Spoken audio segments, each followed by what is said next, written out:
All right. Welcome to the Unfazed, Unedited podcast, where we provide commentary on complicated topics in an uncomplicated format. And let me just go off script right now to say that I don't think, Lisa, we have ever found a more complicated topic than the one we're probably going to be Yeah. talking about today. hmm I'm thinking about the identity wheel. I'm thinking about all different types of theories that we use on a regular basis in our work lives and on this podcast. We could just take a dart and throw it at the wall and just pick any topic, and it would be found in this situation A that we're going to hundred percent. discuss. 100%. Here we are. So, yeah, complicated is an understatement for this week's episode. But welcome to the podcast, Dr. Lisa. Are you ready to get into it? I know it's Ah, certain Yes. emotions can come up around this topic, Yes. obviously. I But am definitely ready to jump right in here. all right, we're gonna woosah, we're gonna sip our tea, we're gonna take deep breaths because yeah, you kind of go from frustration to anger to hmm y'all, we've already been cussing in the production. We haven't even hit the record button and we're already mad. Okay, so here we are. But really glad to be back on the podcast this week. We're going to get into it here with the word of the week, and you will see why. hmm So, the word of the week, and this is the funny part, but there are probably not going to be too many funny parts of this episode, but this is the Uh, funny part. If I told you all how many links Dr. Lisa and I pulled up trying to figure out how to even pronounce this word that we discovered, Pronunciation University, Google it, you name it. We had to look in multiple places to find out how to yep. pronounce this. So forgive us now if we have any listeners who are attorneys, any type of legalese that you already know. Please do not shame us and obliterate us for completely destroying this word, but it's going to be very important to the topic that we're discussing today. Insouciant. I hope I got it right. Insouciant is the word, or insouciance is the word. We even have the phonetic Do. spelling here, y'all, and I'm still messing it up probably. Yeah, But we're not this sure. word, yeah, we're not sure, but it's spelled Insouciant. And this is a word that we discovered producing this episode, thinking about where we're going to go next with this. But the word means no feelings of worry or guilt, carefree, nonchalant, or unconcerned.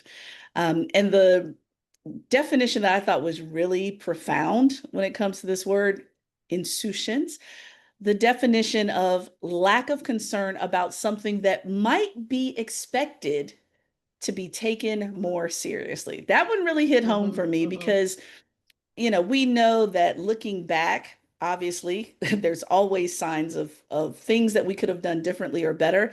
But this sounds, Lisa, like it's to the level of egregiousness that it's like, Yeah. hold up, we should have taken this much more seriously. hmm So we're gonna keep practicing pronouncing this word throughout this episode because this concept is gonna come up throughout. Okay. So insouciant or insouciance or something else that's more accurate. Some That's what variation thereof. some Yeah. variation thereof. There you go. So Dr. Lisa, now that we've defined that word, I guarantee you we're going to see it everywhere now, just like we did with exploitation. We're going to start seeing hmm insouciance everywhere. So, all right, Yeah. I think if we don't see it, then we're just as callous as the people that we're about to critique right now, Lisa. Let me put it that Yeah, I way. agree, and it's interesting because I think about this linguistically, right? And Mm, this is a little bit of a side, so I'm just going to take a right hand mm-hmm. turn and come back. Sure, sure. One of the critiques of the left, especially, is its kind of elitism, the way that it frames issues, talks about issues, the words that it uses, and so I read some articles sometimes in the New York Times or the Atlantic or the Washington Post or whatever, and I'm like, really, you couldn't just use a different word for that, you know, like something more simple. And so I think about this insouciance, right? And I'm like, we could just say lack of concern, you know. Apathy. I mean, Right, something. apathy, yeah, like Yeah, yeah. even negligence, which I know has a specific legal meaning, but just in terms of kind of helping people really understand, like it's Mm, the degree to which we engage in kind of wordplay that might lose people, I think is interesting. So that's an aside, but this is most often seen, I think, in legal frameworks. So I don't know how common that word is used in regular parlance, but still good to know about. So anyway, that was my Lisa, little out and back. I'm no, that's a good out and back because let me tell you that look, I last time I checked, I've been here for 47 years, and this is the first time that I've even heard of this word. I do not have any legal background whatsoever, but I think, you're right. There's plenty of other words that speak to its definition, and so sometimes uh, understandings of the English language are intentionally hidden. Mm-hmm. Yeah, yeah. And with that, we can't acknowledge apathy or nonchalance if we don't see that it's there because we've hidden it in a big word that you and I have how many degrees, Lisa, and we can't even pronounce the freaking word. Right. Yeah, because yeah, we don't see it very often, right? Although outside of maybe a legal brief or some fancy highfalutin journal article or something. But anyway, That we have the privilege of having access yes, to in the first yes, place. yes. Good point. Good point. So, anywho. Um, all right, so we are shaking up this week. We're just doing one phase because this is a big enough issue. So I am gonna hand it over to you Yeah, yeah, to kind of intro what we're gonna talk about. yeah, for sure, for sure. All right, so as of August 29th this year, this was the 20th anniversary of Hurricane Katrina. And Lisa and I, here we go, Generation Xers had to sit here and think about it. It's like, yeah, we were adults thinking about and witnessing the coverage, the footage, et cetera, of Hurricane Katrina. But there's a whole generation of folks that do see this as history because it's reality, it's Yeah. past reality to us and history to them, if you will. Right, right. And so with that, just going back to those moments in time, I at the time was in a campus ministry role at the University of Virginia. And so I was in Charlottesville, working on my doctoral degree, in between studies, watching the coverage of everything that was going on down in New Orleans. That following year, the campus ministry that I was a part of, the director decided that it would be a great idea for this particular spring break. We went somewhere every spring break for mission work, missiology work. And that particular year, we deemed it worthy enough to go to New Orleans and to provide some relief and some support and so forth. That was my first post Katrina trip to New Orleans. It wasn't my first trip to New Orleans, but my first post Mm-hmm. Katrina trip to New Orleans. After that, I lost count at about 5 or 6 trips for specific mission work. I also went for conferences and other things later, but I'm talking about relief and Mm-hmm. recovery work, if you will. And so, my first trip to New Orleans, I'd watched the news, but it's something different to see it. Katrina went the wrong way, to be honest with you. I mean, it came from obviously the Gulf and it really cut through New Orleans, the Gulf Coast of Alabama, Florida Panhandle area. But the problem had been that not only was this a Cat 5 storm that had winds up to 125 miles per hour, but it hung out there. Then it left. And then after that, the very important levees broke. Now, what do we mean by that? What is a levee? A levee obviously holds water back from certain areas that are low-lying in the city. Anyone that looks into a basic understanding of the geography of the city of New Orleans is that it is truly like your soup bowl, if you will. Right, Lake right. Pontchartrain is on one side, it is a soup bowl. So if those levees break that separate the city from Lake Pontchartrain, which is over 600 miles across, if those levees break, then you're just pouring water into a bowl where it will sit. It has nowhere to drain. It has nowhere to go. It sits in that bowl. And so um, the challenge then became search and rescue. Where does the water go? And on top of that, recovering from a natural disaster. Okay. Well, what does that result in? A whole bunch of lives lost. Over 1,300 people died in that terrible, horrific natural disaster and infrastructure breakdown. To this day, there are individuals that are still displaced from New Orleans, living in Houston and other Mm-hmm. areas. Um, uh, it's this is just reminding me now. My oldest son's kindergarten teacher here in Maryland was also a teacher in New Orleans for 20 plus years. But when Katrina hit, she was displaced, obviously. Her sister lived here in Maryland. And so, fortunately, at the time, there was I forget what it was called exactly, but it was a waiver system so that if you were certified to teach in Louisiana or any places affected by Katrina, you could come here to Maryland and not have to reapply and retake all the testing. It just waived you Mm-hmm. in to be able to teach here. And so going down myself that year to see exactly what was going on, Lisa, I don't know if you remember this coverage on the news, but there were literally X's on the Mm-hmm. sides of buildings that were used by our teams and American Red Cross teams to still, once again, determine how many people were found in this house. Were they alive? Were they not alive? Any Mm-hmm. pertinent information? Were these firefighters that found someone? Was this Coast Guard that found someone? All of this identifying material. And so for years after that, going into the city, still with recovery efforts, you would see these markings on houses. I Mm-hmm. just went to New Orleans, it'll be 2 years ago, October, and there's still those cross markings on the homes. And so obviously overwhelming, right? And so now, we're at a place where it's 20 years later. Many people would love to go back home but can't go back home. Part of the reason is because I want to say social determinants of health, all of that stuff. And at the same time, infrastructure that made it Mm-hmm. uninhabitable, whether it was your actual home or folks that can't go back and get a livable job or a livable wage so that they can live at a certain level and at the same time repair their homes because lots of these insurance policies were not paid out. Right. Right. Right. And so I'll pause here, Lisa, but that's what was occurring for me personally in connection with this huge disaster from 2025 till about I'm sorry, 2005 until about 2007, going into 2008 with my visits Mm-hmm. there to do work. And also, uh, FEMA trailers still being there.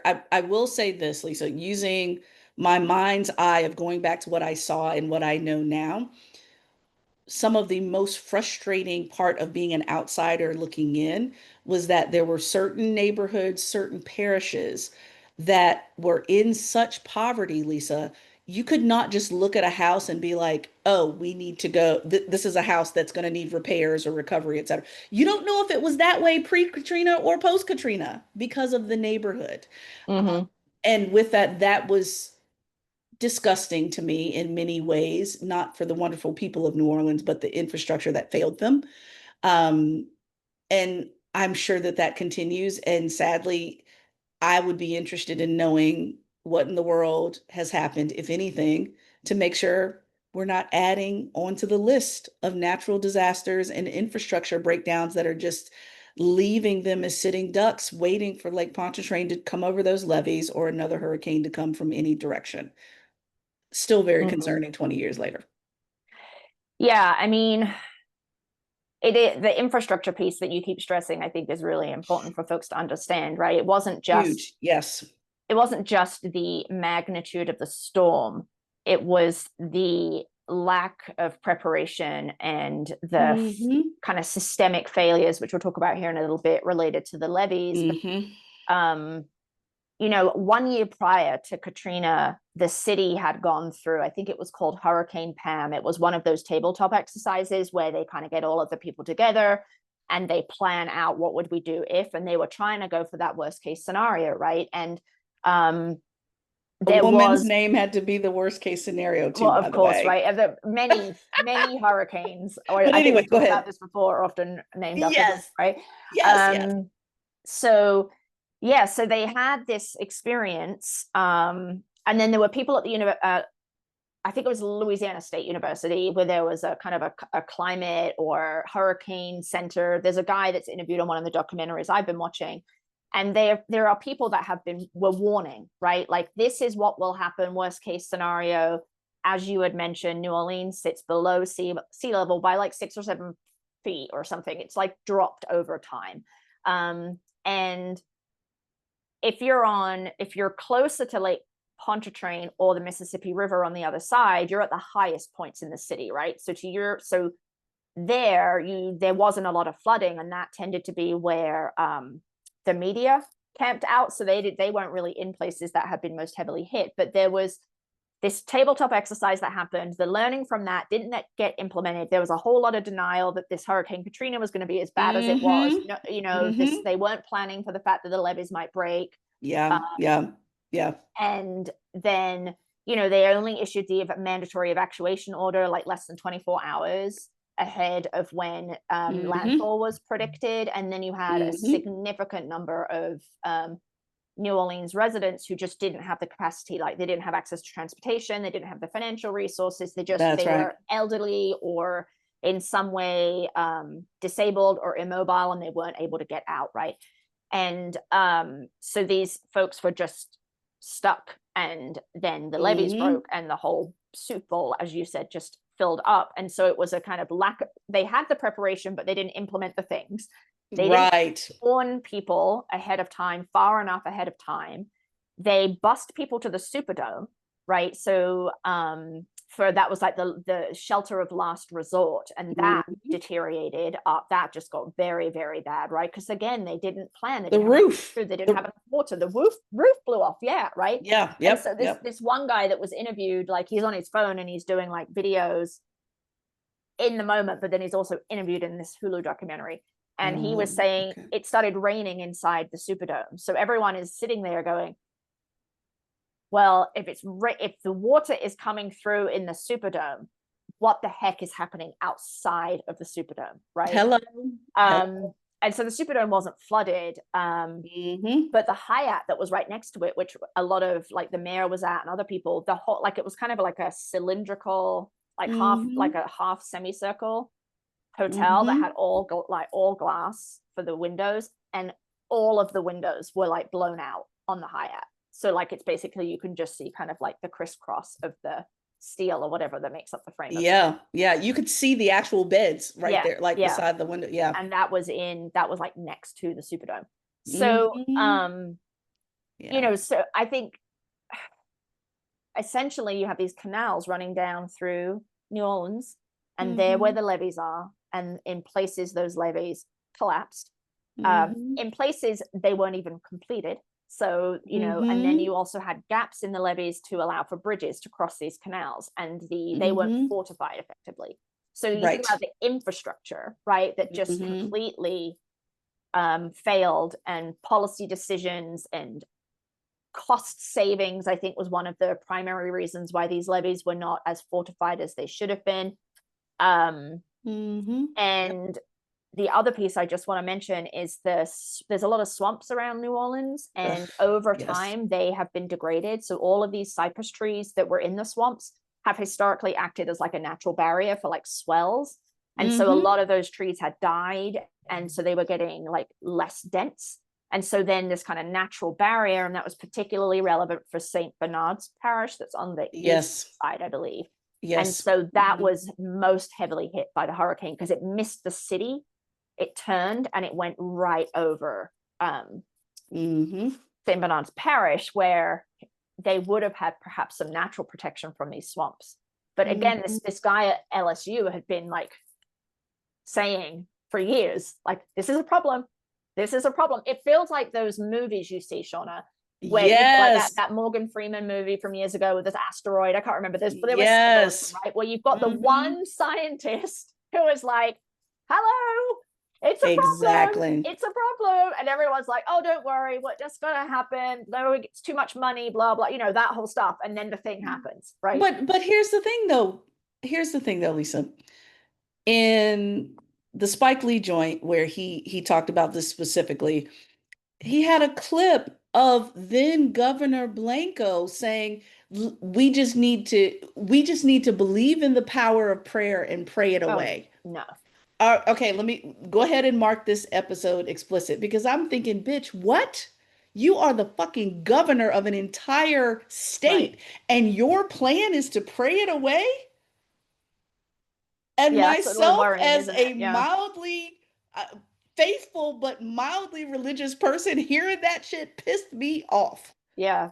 That's angering for I'm like, sure. are you serious right now? Girl, bye. Get no, please. I wanted them to just but okay, let's go back into the complexity of that now that I've had my hissy fit about that piece. The Hmm. complexity of that though is again, we have the political push pull of everything that's going on because you have Ray Nagin, not unusual, Ray Nagin, a man of color, as the mayor of New Orleans at Hmm. the time, that had some tensions with Governor Blanco at the time, who then also had tensions with George W., who was just flying over the freaking Superdome looking through the window, Hmm. being useless as hell. So you already had tension between those three, and that's one of the things that I really appreciate Soledad O'Brien highlighting is that we, of course, we would prefer people to survive a storm, yet at the same time, you have the complexity of the people of New Orleans being used to hurricanes in the area. One individual said specifically, and I thought about you, Lisa, they said saying that a hurricane is coming to New Orleans is saying that it's going to snow in Denver.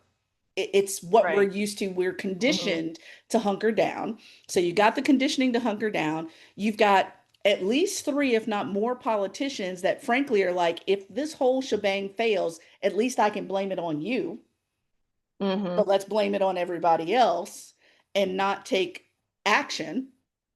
And here comes General Honore, or at that time, I think Lieutenant General, but retired as General Honore, that is the head of the Katrina task force. That's like, I don't have time for the bullshit. I'm trying to save lives. One of the things that, Lisa, I'll admit that added to my frustration with both the infrastructure and the approach, and this, I have to control my feelings about this, Lisa, because you got to remember, my grandmother's 100 years old now. They're talking about elderly dying in nursing homes. And General Honore is saying they were called to this task force to be treating the task as if it's a security issue when he came in as a son of New Orleans, as a son of Louisiana, Hmm. saying that no, this is a humanitarian effort. Right. And having ideology, we talked about Yep. this a few episodes Yep. ago, the ideologies did not match. And so when you have National Guard, et cetera, that come in not only late and wrong, but you come in with firearms pointed at people that are hungry, that don't have anywhere to go, that all of that. Come on, we're not talking the same language here when it comes to the health, the wellness, pretty much the salvation of people that were still in their hot ass attics that could not get out because that was their only high ground. I'm not trying to hear it. I'm not. I think General Hmm. Honore probably could have ran for damn governor after that point because folks were feeling as if they were not being considered as people. Like Yeah. we saw that in the coverage, Lisa. You remember we talked about the difference in journalistic coverage, Yep. obviously, where I think it was the chief of police, if I'm not mistaken, that was really pissed off at that journalist that said, first of all, these people are not refugees. You cannot be refugees in your own fucking home. So they're Hmm. not refugees, but you're addressing them that way. And then the other piece of the coverage is, again, featuring white people and black people both doing the same thing. Black Right. people are looters, white people are just wading through the damn water, doing the exact same. Like, are you serious right now? I, Yep. if I, and I'm noticing as they're showing the clips of what's going on, even with that coverage, I'm watching black people, yeah, they're coming in and out of, stores that have been abandoned. I mean, there's a, waist high water in these stores. they're not coming out, Lisa, with a 55-inch TV. They're not coming out with uh expensive sneakers. They're coming out with toilet paper, diapers, formula, clean water. Why? Mm-hmm. Because none of that was provided for them. So I'm not quite sure how that's looting when that's called survival, actually. Yeah, the framing of it was really problematic. Come on. And it's interesting because a lot of the people that are interviewed in the one documentary I was watching are like the chief of the fire department, the chief of police, and some other, and they're all Hmm. articulating the same position around, well, how do you leave a city if you don't have the money to leave the city, right? Or you don't have access to a Bingo. car? Like, how do you Bingo. survive sleeping in 100 degrees exposed on a highway, right? With no access to water. So they're articulating these positions that frankly surprised me a little bit for systems-based people, Mm, including the general. But I felt like they had a very nuanced analysis of the failures and were just doing their darndest to like get in boats, like commandeer boats and go around and get as many people as possible, right? And then get them to safety. But the hmm. Superdome was such a disaster, and then people on the highway. And then the media, the mainstream media, were largely not situated in those locations that had 10 feet of flooding, right? Where people were That's having right. to wade like shoulder deep That's right. um, in the water. They were in the French Quarter and other places where they were like, oh, I guess it wasn't that bad. I mean, a couple of reporters talked about quote unquote dodging a bullet, right? Like New Orleans dodged a bullet, but they weren't in the locations and they weren't grasping or didn't That's right. care to take the time to grasp that when you're outside, you're exposed, your Hmm. home has been destroyed, like, and the government, because FEMA absolutely fucked this up. They were so slow to respond. You don't have access to water. So what are you going to do? Like, because you can only survive a couple of days without clean water, you can go longer without food. But as many of the residents pointed out, it's like we needed hydration, right? Like, and then this one woman was on camera, like with some running shoes, sneakers, and she's like, but I don't have shoes, and if I'm wading through the water, I could cut my feet to bits, and there's nowhere for me to go to get that fixed. So I need There you go. shoes. So she took shoes, but like that context was so rarely provided in the media coverage. And it was so racialized, and media like really honed in on all of the violence without understanding that some violence was born of a lot of violence was born of Necessity. necessity and frustration and anguish, and I've lost everything and my world has collapsed.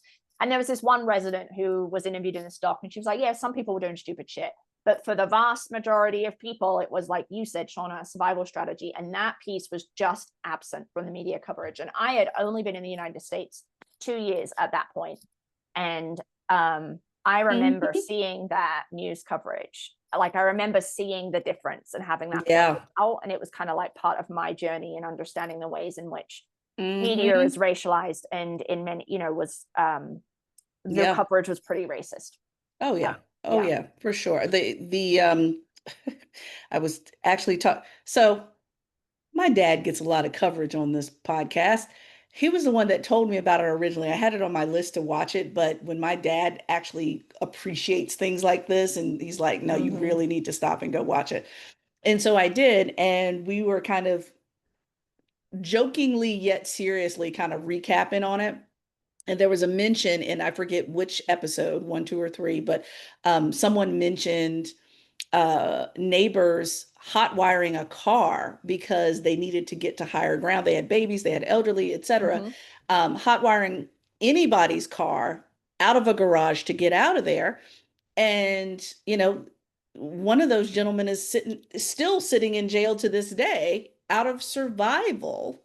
Yeah. And my dad was saying, he said, look, now, let's take all the stereotypes out of it. I have tons of mechanics in my family, so they know how to do lots of things to cars. My dad was like, "Oh, without a question, I would have hot wired any car that was able to be hot wired to get my family to higher ground and would have to deal with the consequences because we're talking about survival. We're not talking about Yeah. logic because guess what? Last time I checked, natural disasters are not logical. They don't care if you have money or not. No, no. They don't care if you have access. Like the one of my good friends who was born and raised in New Orleans now lives in Atlanta. She says all the time that for her is one of the most frustrating pieces of the larger hindsight and reflection on Katrina is the oh, why don't they just leave refrain? Yeah, Or yeah, why didn't they just leave refrain? And the things that you can't take for granted, like having an actual car. If you have a car, they documented quite a bit of where do you get gas? People were running out of gas or they didn't know where right. they could get gas next. There was one white gentleman that was in line for gas and he had been in line for a couple of hours. He finally gets up to the gas pump. I think he got $5 worth of gas. He got the last $5 Oh worth my of gas gosh. out of that pump. Gas was running out, right? Yeah, And yeah. and if you do have gas to go somewhere, where exactly are you going? I don't know exactly. I need to think about geography. Houston definitely is a hub. Nashville, maybe. Well, Baton Rouge, a lot of people went to Baton Baton Rouge. Rouge. Yeah. So, yeah. So that displacement in and of itself, you're thinking, oh, I might come back. Well, we don't even have time to go into the mental health aspect of even considering going back because you don't know what you're going to go back to. If I had a comparable situation and my parents being the age they are in their 70s and my grandmother 100, imagine imagine losing a home that you've lived in for 40, Hmm. 50, 60, in some cases 70 years old. My grandmother and probably my parents might have a medical episode seeing that shit after the fact.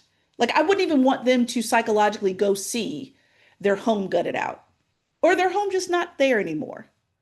No roof. No. Yeah. And so there was a number of mentions of just the gosh, I guess it probably would be a form of PTS or Oh, absolutely. PTSD. PTSD. Yeah, for And sure. like, for example, hearing a sound that reminds you of storms and water, Yep. or Yep. there was I can't remember, this was many years ago. I watched a completely different documentary that talked about uh two sounds of explosion that was probably the levees breaking. And so this woman talked Yes. about that anytime Yep. she hears anything similar, she has a little bit of an episode in response to those types of sounds. No. Yeah. Yeah, I think there was a massive like citywide trauma response from the survivors who were there, given what they had to go through and what they saw. And that was just unaddressed, right? In terms of recognizing the ways in which people's behavior might appear erratic or outlandish or aggressive even, but that was just this, you're in a fight or flight or freeze, right? You're in this moment, and then there's just all this trauma, um, because you have likely seen people die. I mean, I know many of the folks who were rescued from their homes were in boats and they saw dead bodies floating in the water. Mm-hmm. I mean, that's just absolutely Mm-hmm. unimaginable to think about the nightmares that you might Mm-hmm. have. And if then that experience, like you don't have access to treatment, because we know obviously mental health care is both underutilized and also underfunded. So I think that one thing we haven't mentioned, Shaunna, is related to the Army Corps of Engineers, which is where this whole Oh, insouciance word came from, insouciance. was that Yes, yes, the yes. district court, there was a court case. The district court did find them to be monumentally negligent, and that Katrina or the flooding of New Orleans was a man-made disaster. Mm, mm, mm, mm, But mm. given various federal laws, they were given immunity. The Army Corps of Engineers was given immunity, and they were not financially liable for it. And the reason why they were considered negligent was because part of their role in constructing those levees was they didn't do a great. This is my little crash course on soil. Do So it. Yeah, yeah, yeah, yeah. all along the Mm-hmm. canals, right, there's soil, but the soil density and type changes fairly rapidly. But what the Army Corps of Engineers did was they kind of averaged that soil density and type over something like 600 feet. I forget, it was over a long period. And they were like, well, we're just going to take the average. And the average would say that these metal kind of spikes that would hold on to, that would like kind of anchor the levees only needed to go down 17 feet. But because that soil type and density changed so rapidly, Mm. there were several places where actually those metal spikes should have gone down 30 or 40 feet. And what is typical, as I understand it from this from an engineering crash course, is that you should, best practice means that you should go to the depth of the weakest place. So Oh, if you're, okay. so Okay. if you're That makes measuring sense. accurately and not averaging out, and the weakest place in the soil is that it needs to be anchored 30 to 40 feet down, then the whole thing goes 30 to 40 feet down, right? Mm-hmm. So Mm-hmm. what happened is it wasn't anchored low enough and water comes underneath and then it pushes up and then the whole thing collapsed, right? Because it wasn't structurally sound. And so this was not an like off the wall. This was like pretty standard practice. And the Army Corps of Engineers, or the one or two people who were in charge of that assessment, didn't do it right. And then the other piece to it was that it was cheaper to have shorter metal rods, right, that go down. Of So course. that's the issue. So that's, and then there were other things, but that was one of the biggest pieces that Oh. led to this kind of monumental negligence, insouciance, right? Like that they didn't even care, right? Like that they cared so little to actually apply the appropriate engineering standard to construct these levees because of time, cost, and just not giving a shit. Right? Mm-hmm. That was where that came from. So Cutting corners, and now right, you've got right. 1,300 people's blood on your hands. Yeah, exactly. Exactly. Right. I Cutting mean, corners. it's possible they could have done a perfect job, and maybe the storm was so big, maybe the levee, a levee may have still broken, right? That's a little counterfactual, we don't know, but certainly Yeah, the yeah. damage would not been have been anywhere Near near what it as bad. was. Yeah. Mhm, Yeah. mhm. Oh, that just makes me ill on so many levels. It makes Mm-hmm. me ill.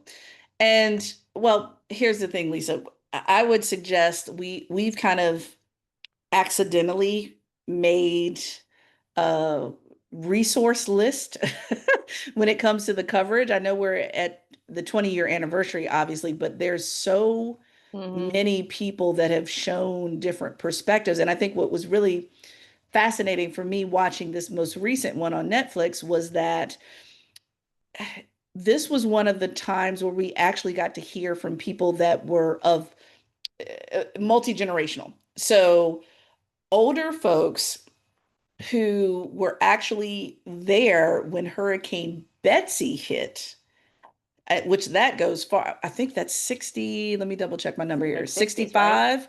Yeah, so 65. So you had people in this Spike Lee movie where they had already experienced Hurricane Betsy. That was also similar category, category Mm-hmm. 5, 125 miles per hour winds and so forth. About 81 people were killed in New Orleans, specifically more in Louisiana broadly. But these were people that had already experienced Betsy, so they're thinking, okay, if we hunker down enough, we'll be okay. Yes, things could happen, but we'll be okay because if we've been through Betsy, we can get through anything. They weren't counting on a damn levee to break the next morning after the sun comes out, Right, right? right. So, you have that generation, you have the generation that's younger where they might have been very young, but they remember certain aspects. So Mm-hmm. they remember being, literally on a rooftop with a grandparent or something like that. Like they remember very clearly. And then you have other ones that were little bitties, like they were 3, 4, 5 years old, and they don't remember too much, but they do have pictures and they have other things that documented their experience. And I'm thinking to myself, wow, this is the first time that I've seen an intergenerational Mm-hmm. piece of this because again, going back to like, my oldest son is 14. This happened 6 years before he was born. Of Yeah. course, this is a history book to him compared to Yep. those of us who observed it, those definitely that lived it in the moment. So I love that it's coming from various perspectives Mm-hmm. in this. And I think, Lisa, based on kind of what we've compiled with documentaries, filmography, books, and so forth, each and every one of these stories about the storm and the aftermath of the storm comes from a different perspective. from a different point of view. So you have Spike Lee, this 2025. If you have Netflix, go see the three-part series. Before that, Spike Lee did another one on HBO called When the Levees Broke. I saw that one as well. Ryan Coogler, one of our favorites that produced directed Sinners and wrote Sinners and all the Black Panther series and so forth. He also directed Hurricane Katrina, A Race Against Time on National Geographic. Trouble the Water is another one. There's a specific one called Katrina Babies, where they were literally too kind of small to remember everything, but they do remember some things. Mm-hmm. Lisa, I actually taught from a book that's similar name, Come Hell or High Water, that was written by Michael Eric Dyson 2 years after this occurred. But he took the lens of what issues we talk about on this podcast all the time: race, poverty, politics, how all that builds up upon itself. Um, 5 Days at Memorial, that's on Apple TV from 2022. That is kind of a redo of the book, I believe.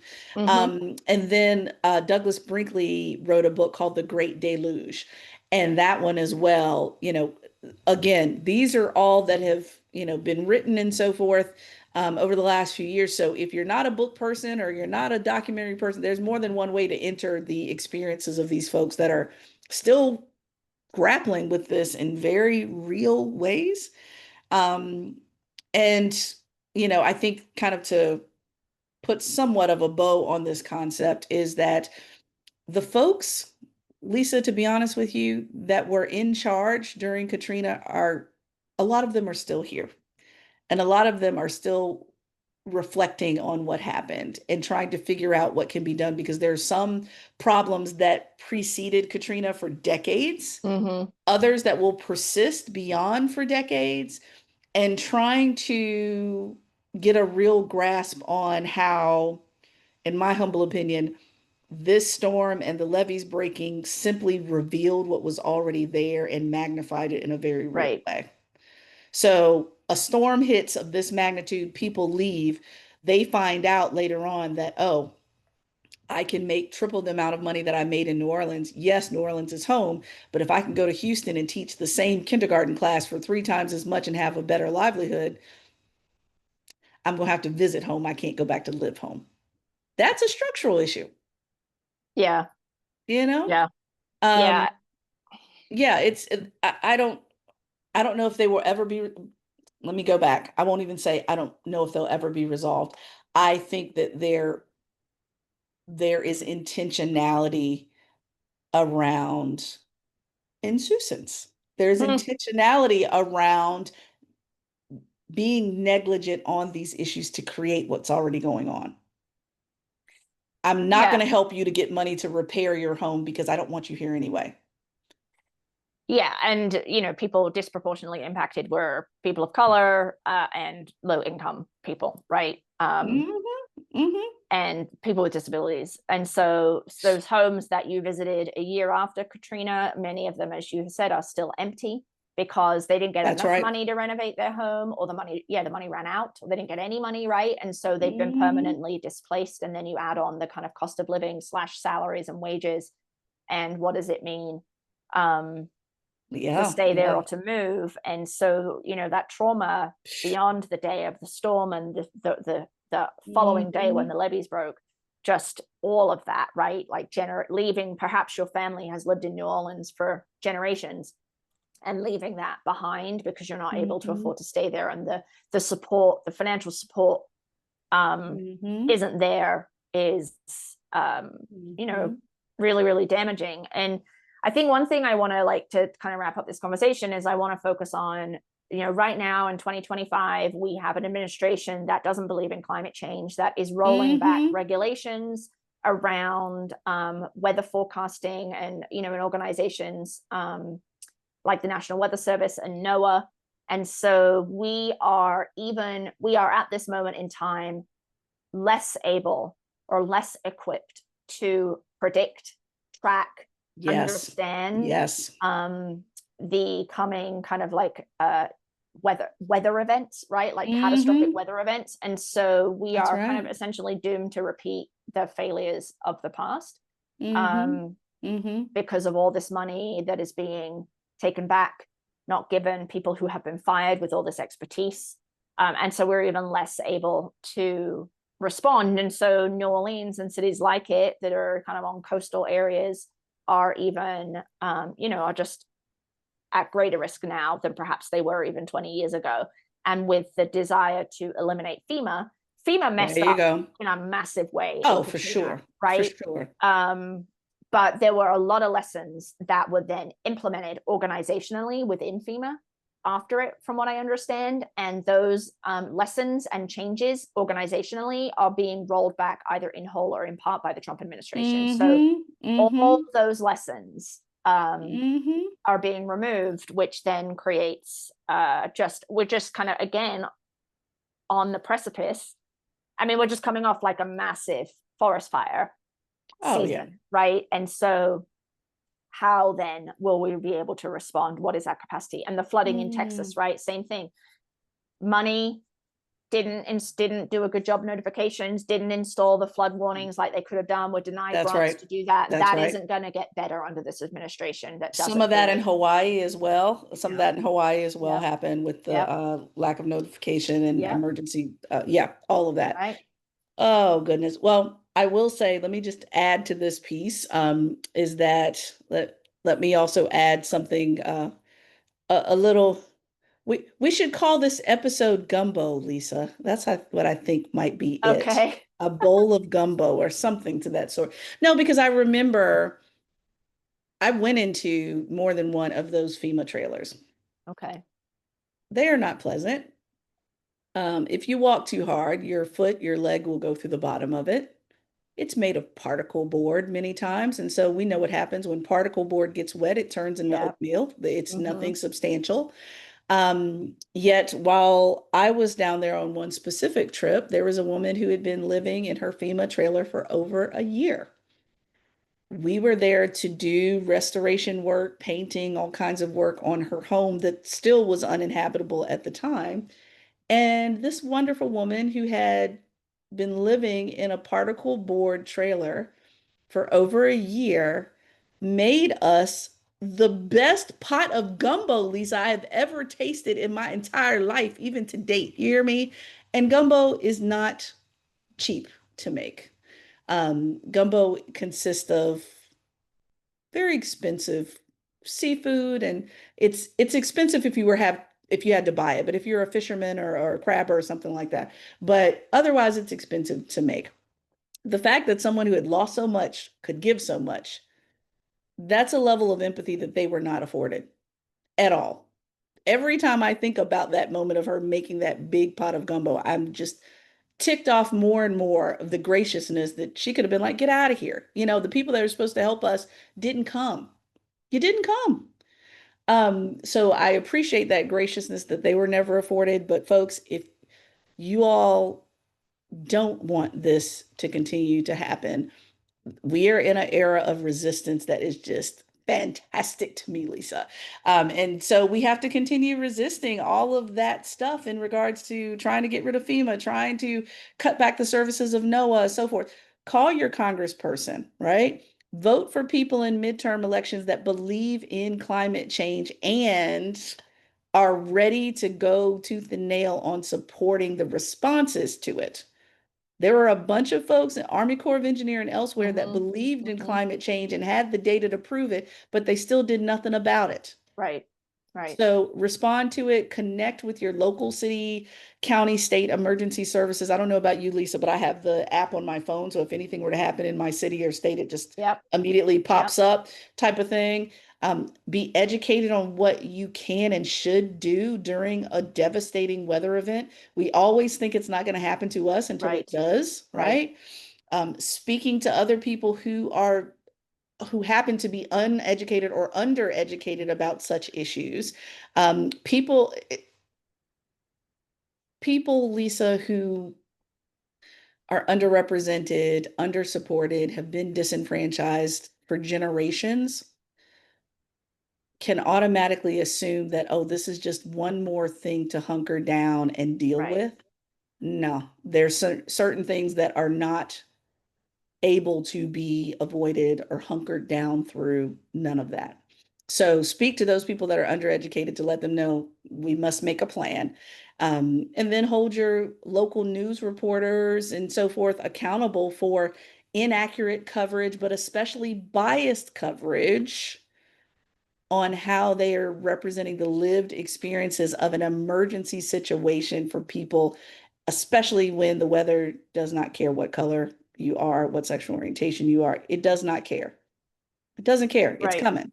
And Right. so be prepared. So we're giving you a few things to do in response rather than just watching the Netflix Hmm. series and saying, oh, poor things, pity on them. No, pity on us if we're not all prepared for when things arise. Okay.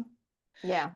100%. Oh, I feel like that's a goodness. perfect place to end it right there. Yeah, let's wrap it up because we could go on for a minute on this one even further. But thank y'all for listening to yet another episode of the Unfazed Unedited podcast. You know where to find us. Social media, your podcast apps at Unfazed Unedited with brackets around that first un. Email us at info@unfazedpodcast.com or just visit our website, unfazedpodcast.com, where you can access both the old and the new shows that we have over 200 and something episodes of at this point. Hmm. And of course, if this episode, I can't even say if you liked this episode. I don't think any of us liked this episode because it was hard to discuss. But Yeah. um, if this episode touched you in any way, please share this with people you know and care about. Please subscribe, leave a review, share with those coworkers, anyone in this phase of your life. So, Dr. Lisa, until next time. All right. See you next time.